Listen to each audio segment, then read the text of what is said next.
కుంభం వారికి కనుక చూసుకుంటే మీకు ఇంతకాలము జనవరి మాసం అంతా కూడా ఆల్మోస్ట్ 12వ స్థానంలో అధిక గ్రహాలు ఉన్నాయి. జనవరి అయిపోయి ఫిబ్రవరి 17వ తేదీ నుంచి అన్ని రాశిలోకి చేస్తాయి. ఆల్మోస్ట్ 12లో ఒక కుజుడు ఉంటాడు, 22వ తేదీ మాత్రం మారుతాడు.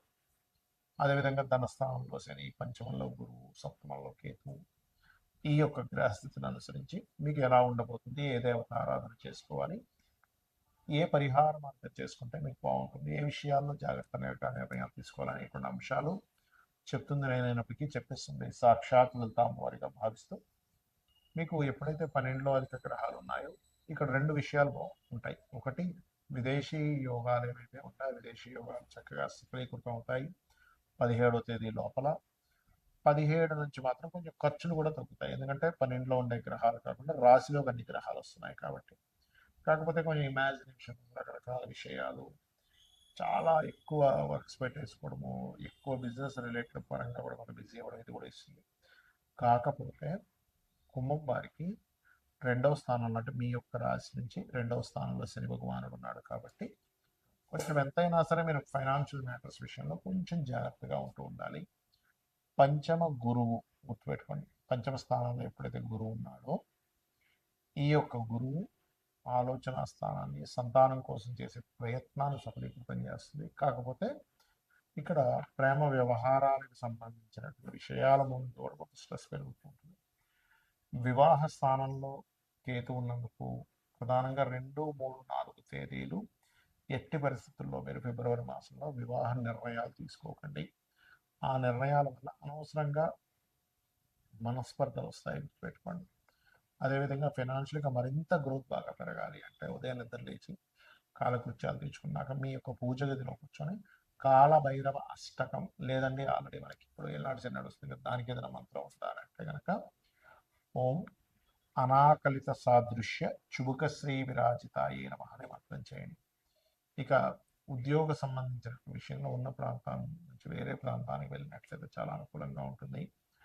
రైటర్లకి లేకపోతే ఫైనాన్షియర్లకి కొత్త కొత్త అవకాశాలు కూడా వస్తాయి. చెప్పాలంటే మీకు ఎల్నాటి శని 2వ స్థానంలో ఉన్నది కాబట్టి కొంచెం నువ్వులు నూనె దానంగా ఇస్తుండండి, దాని ప్రభావం కూడా ఉండదు. చాలామంది గోచార ఫలితాలతో పాటు జన్మజాతకం చూపించుకుంటే అసలు ఎటువంటి విషయాలు తెలుస్తాయని నన్ను చాలామంది అడుగుతున్నారు. దానికి నేను మీకు ఒక క్లారిటీ ఇస్తాను. మొట్టమొదటిగా మనకి జన్మజాతకం అనేటువంటిది ఎలా ఏర్పడుతుంది, మనము పూర్వజన్మలో చేసిన కర్మలు, ఈ జన్మలో చేస్తున్నటువంటి కొన్ని నిర్ణయాల మూలంగా కూడా మనకి గ్రహాల యొక్క అనుకూలత ప్రతికూలత అనేటువంటిది లభిస్తుంది. గుర్తుపెట్టుకోండి. అయితే 90% ఆఫ్ పూర్వజన్మలో, ఒక 10 to 15% మనకి ఈ జన్మలో చేసేటువంటి ధర్మబద్ధంగా ఉండడం ఇట్లా జరుగుతుంది. అయితే ఇక్కడ ఏ గ్రహం బలంగా ఉంది, ఏ గ్రహం బలహీనంగా ఉంది, ఏ భావం బలంగా ఉంది, ఏ భావం బలహీనంగా ఉంది, ఏ భావం ఏ విషయాన్ని చెప్తుందని చెప్పేది జ్యోతిషాస్త్రం. అంటే దీనివల్ల మనకేమిటి అంటే చూడండి, మన బాడీలో, మన శరీరంలో ఫలానా వైటమిన్స్ తగ్గాయి అని తెలుసుకున్నాక ఏం చేస్తాం, వైటమిన్స్కి కోసమని సమ్ టాబ్లెట్స్ తీసుకోవడం, పిల్స్ తీసుకోవడము, లేకపోతే ఫలానా ఫుడ్ తీసుకోవడము, ఫలానా ఫుడ్ ఆపడము చేస్తూ ఉంటాం కదా, ఎందుకు, శరీరం బాగుండడానికి. అలాగే మన జన్మజాతకంలో ఉండేటువంటి యోగాలను పరిశీలన చేసి ఏ భావం బలంగా ఉంది, బలహీనంగా ఉంది. ఉదాహరణకి వాళ్ళు శారీరకంగా బలహీనంగా ఉన్నారు అంటే లగ్నభావం బలహీనంగా ఉందని అర్థం. అప్పుడేంటి, ఆ లగ్నభావాన్ని స్ట్రాంగ్ చేయడానికి లగ్నాధిపతి ఎక్కడున్నాడని తెలుసుకొని దానికి సంబంధించిన దానాలు ఇవ్వడము, దానికి సంబంధించిన ఫుడ్ తీసుకోవడం చేస్తూ ఉంటాం. అలాగే ధనం ఎంత మనం ప్రయత్నం చేస్తున్నా ఇవాళ రేపు సొసైటీలో ఇబ్బంది పడుతుంది ఏదైనా ఉంటే ధనం కోసమే ముఖ్యంగా. దాని తర్వాత రుణరోగ శత్రువుల కోసం ఇబ్బంది పడుతూ ఉంటారు. అయితే ఇక్కడ ఈ ధనాధిపతి ఎక్కడున్నాడు అనేది ముఖ్యంగా తెలుసుకోగలగాలి. ధనాధిపతి కనుక బాగున్నట్లయితే, చాలా మంది చూడండి పెద్దగా ఏం చదువుకోలేదండి కానీ ఏంటో ఆటోమేటిక్గా డబ్బులు వచ్చేస్తున్నాయి ఆయనకి, ఆ వ్యాపారం పెట్టాడు ఈ వ్యాపారం పెట్టాడు అంటుంటారు. అంటే చదువుతో సంబంధం లేకుండా ధనం వస్తూ ఉంటుంది కొంతమంది. మరి కొంతమందికి అసలు ఆయన పెద్ద పని చేసే అవసరం ఉండదు. ముత్తాతలు ఆ, రకరకాల ప్రాపర్టీస్ కొని ఉంటారు, వాటి రెంట్స్ వస్తూ ఉంటాయి. ఏమిట్రా ఇది అనిపిస్తుంది. అదంతా పూర్వజన్మ కర్మలు. అయితే ప్రతి మనిషి కూడా వాళ్ళ 2వ అధిపతి ఎలా ఉన్నాడో చూసుకోవాలి. 2వ స్థానాధిపతి కనుక బలహీనంగా ఉంటే వాళ్ళు ఎన్ని ప్రయత్నాలు చేస్తున్నా ధన విషయంలో పాపం వెనకబడుతూనే ఉంటారు.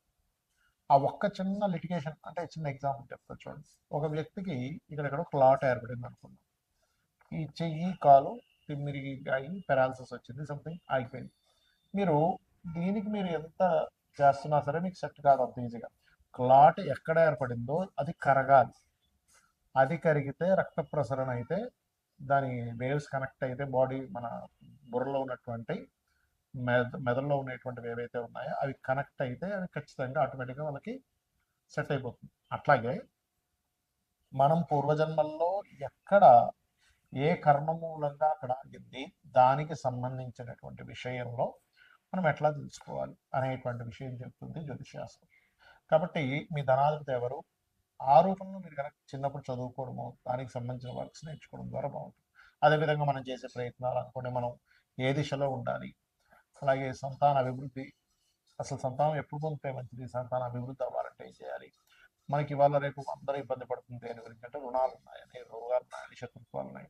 ఇవి అసలు ఎందుకు ఏర్పడుతున్నాయి, మనం ఏ కర్మ వల్ల వీళ్ళందరూ ఏర్పడ్డారు మన చుట్టూ, అలాగే వివాహం అసలు ఎప్పుడు చేసుకుంటే మంచిది, ఇలాగా అనేకమైన విషయాలు. అంటే ప్రొఫెషన్లో ఎందుకు ఎదగలేకపోతున్నాం, ప్రొఫెషన్లో ఎక్కువ చేంజ్ అయితే మంచిదా, విదేశాలకు వెళ్ళుంటే మంచిదా, లేనట్లయితే ఇన్వెస్ట్మెంట్స్ ఎప్పుడు చేస్తే మంచిది, ఇలా ఒకటి రెండని కాదు, అనేకమైనటువంటి అంశాలు. రత్నం గురించి కానివ్వండి, మనం తెలియక ఏం చేస్తామంటే ఏదో రత్నం పెట్టేసుకుంటాం. అలా కాకుండా స్పెసిఫిక్గా మీకు ఫలానా రత్నం వల్ల కొంత సపోర్ట్ లభిస్తుంది. ఒక విషయం చెప్తాను, రత్నం పెట్టేసుకోగానే వెంటనే కోటీశ్వరుడు అయిపోతాడు అనేది పూర్తిగా అబద్ధం. కొంత మీకు సపోర్టివ్గా ఉంటుంది. ఎలా అంటే ఒక మనిషి చూడండి, డిప్రెషన్లో ఉన్నప్పుడు ఒక ఫ్రెండ్ వచ్చే ఎందుకు ఏమవుతుంది ఇంకా అని ఒక చిన్న ఒక మాట మనకు తెలియని ఒక గుండె ధైర్యాన్ని ఎలా ఇస్తుందో, సేమ్ యాజ్ ఇట్ ఈజ్ మీరు ఏదైతే రత్నాన్ని ధరిస్తారో ఆ రత్నము కూడా మీరు ఏదైతే స్పెసిఫిక్గా ఫలానా గ్రహం బాగుంది అన్నప్పుడే ధరించాలి. అదర్వైజ్ మీరు రత్నం అవాయిడ్ చేసేసి చక్కగా రుద్రాక్షం లేకపోతే మీ ఇష్టదైవం యొక్క రూపైనా ధరించవచ్చు. అలా అసలు మీరు రెగ్యులర్గా చేసేటువంటి పూజలో ఏ దేవతని ప్రత్యేకంగా మీరు కనుక పూజించినట్లయితే మీ పూర్వజన్మ కర్మలు తగ్గుతాయి అనేటువంటిది. సరే జాతకం లేదు, అప్పుడు ఏం చేయాలి, ఫైనాన్షియల్ గ్రోత్ కావాలి అనుకుంటున్నారు, ఓం సంపత్కరి సమారూఢ సింధుర ప్రజ సేవితాయి నమః, లేదా ఓం ధర్మాధ్యక్ష ధనాధ్యక్ష ధనధాన్య వివర్ధని నమః చేసుకోండి. అలాగే అది అప్పులు ఉన్నాయి, ఓం అపర్ణాయ నమః చేసుకోండి. లేదండి నాకు ఉద్యోగ సంబంధించిన విషయంలో ఇబ్బంది ఉంది, ఓం మాణిక్య మకుటాకార జానుద్వయ విరాజితాయ నమః.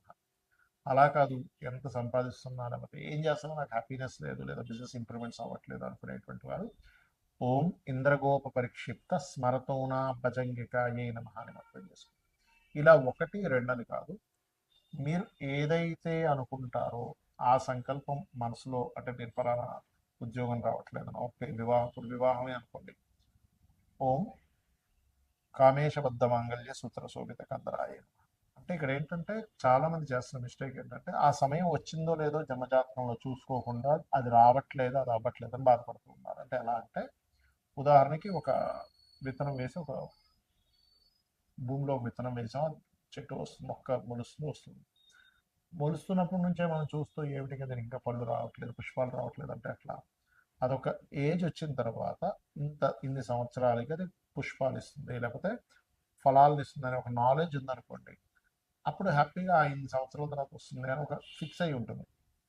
కాబట్టి ప్రతి జాతకానికి కూడా ఎప్పుడు వివాహం అవ్వాలి, ఎప్పుడు చేసుకుంటే మంచిది, ఎప్పుడు ఇన్వెస్ట్మెంట్స్ చేయాలి, ఏ రంగాల్లోకి వెళ్తే మంచిది, ఎందుకు ధన సంబంధించిన ఇబ్బందులు వస్తున్నాయని ఒక క్లారిటీగా ఒక జ్యోతిలాగా వెలుగుని చూపించేది, ఒక దారిని చూపించేది జ్యోతిషాస్త్రం.